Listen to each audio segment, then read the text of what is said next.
Welcome tonight's guests, Paloma Faith, Robbie Williams and Kate Hudson. Look at it. I know, right? It's just such a good looking sofa. I love this couch. It's very, very fun. So happy. Watching that film was like really, quite emotional, I guess, for everybody here because, music is such a big part of all of our lives. And I know everyone's got a great relationship with those smaller venues. Paloma, that's pretty much where you started, Yeah, isn't we it? started out there, and if it wasn't for those venues, wouldn't exist. So I'm like, loads of the venues that I started out in have shut down. Cobden Club in London shut down, but big up Jam House in Birmingham, which still stands, and there's just so many still, but they're on their last legs, aren't they? Yeah, but we need them to help our artists. We do. I mean, Robbie, on the next tour, you're actually swapping the big venues, the stadiums, for some more intimate venues, aren't you? Yeah, because that's what's happened to my career now. I don't believe it for a second, Robbie. I could Craving intimacy. I could pretend. Yeah, I could pretend I want a more intimate vibe, but yeah, that's just what's happened, and that's where I find myself. So if you can keep these venues open, because my kids need to be put through private school. Go where the love is. That aside, obviously, congratulations are in order because you did break the Beatles record for the most UK #1 albums. Congratulations, it's finally happened. Wild. How does it feel, Robbie? Well, I've always said that, my career has been the equivalent of stretching an elastic band from Stoke-on-Trent to the moon. And I've always felt like there is, in another parallel dimension, there is some shelves being stacked at Asda in Burslem in Stoke-on-Trent, and I'm doing it. I don't know, genuinely, I don't know how this has happened. That band has now been stretched to Venus. And, all I've had is audacity and a wink. Do you feel validated yet? No. Of course not. The void remains. The void remains, and it is unfillable, but still we persevere. But I am having moments this week where I remember to take it all in and feel it, and it's surreal, but I'm incredibly grateful, and I want more. Yeah. True artist. Of course. Well, I mean, you've got Britpop obviously coming out, and is it true that you wanted to write that album after you left Take That? No, what I was doing was I thought to myself, I'm going to pretend it's 1997 and I've just left Take That. Yeah. What album would I write now, knowing what I now know? And I think I succeeded in doing it. Yeah. Yes, you did. Yeah, it's a fearless album. You've said this is the best you've ever felt in your life. Why is that? Are you just feeling more free? I think it's because of responsibility that I was running away from. I got married, that worked. I had a child, that worked. And then we had 3 more, and that worked. And it would appear that everything I was running away from, I should have been running towards. So, my first Theodora changed my world for the better. And, I was just saying to you before we came on, I get to now feel and experience joy.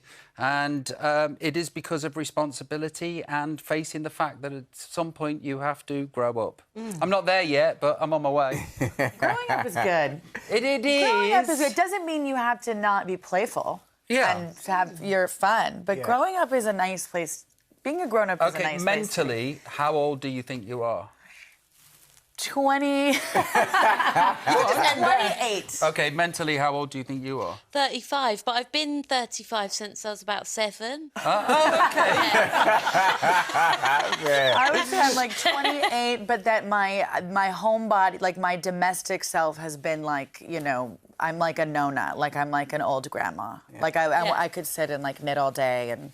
I just can't wait for my wardrobe to be appropriate. At like 85, I think I'll look like a cool old lady. But right now, people are always like, not sure. I don't believe that for a second. I'm not sure it's a fun place to be. No. Listen, Robbie, as we mentioned, you're going back out on tour. Tell us about your pre-show rituals, because I hear you do a disco backstage in the dressing room. Yeah, we have a disco every night. The dancers turn up and we pass the aux. And, that's it. We have a disco.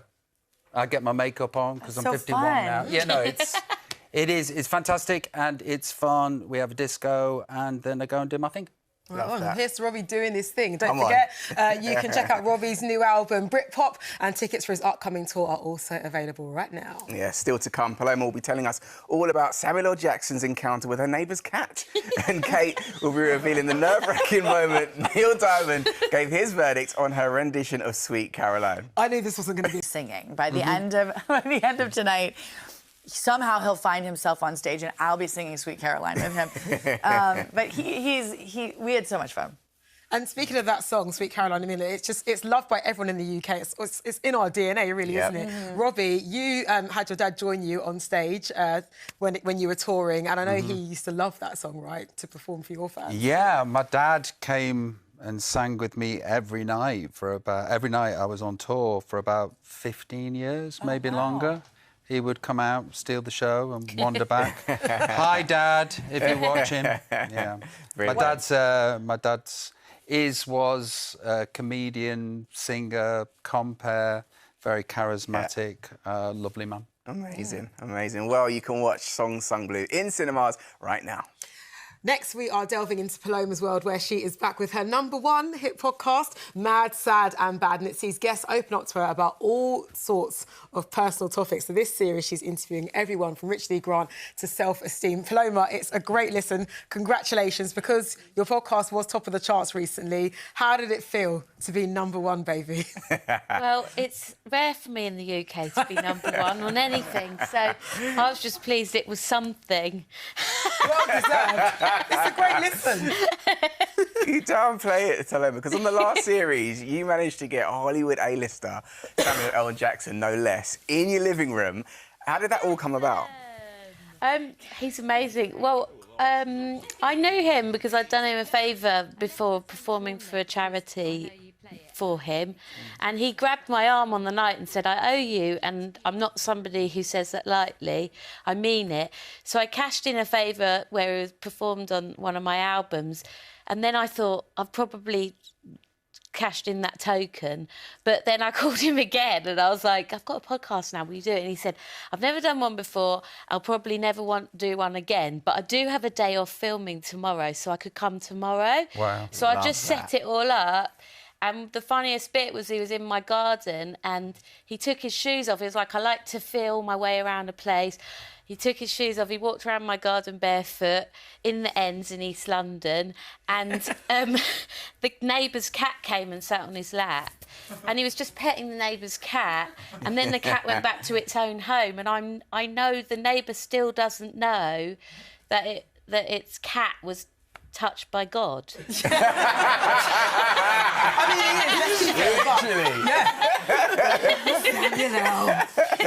Now, Paloma, your subjects are always so varied. Is that what you love the most about the podcast? Well, it's quite open-ended because it's like I ask people a time that something mad's happened to them or bad or sad, or a time they've felt those things in their lives. And so it's up to the guest is in the driver's seat. So it's inevitable that lots of subjects come up. We've dealt with grief, we've dealt with jealousy, we've dealt with, fertility, it's just everything. And people are really generous. I think people are quite surprised when they listen to the podcast, like, I can't believe they spoke about those things. But what it's all about is what unites us, which is the human condition. And we all go through those things. And sometimes people just don't get asked about those things in interviews because people are kind of scared to say, I don't want to pry.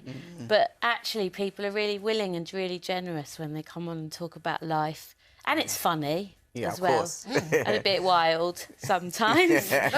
We had Anne-Marie in a smash room in my garden, smashing up boxes and clocks postpartum because she was like so annoyed about time and the fact her baby was waking her up every night, like every 45 minutes.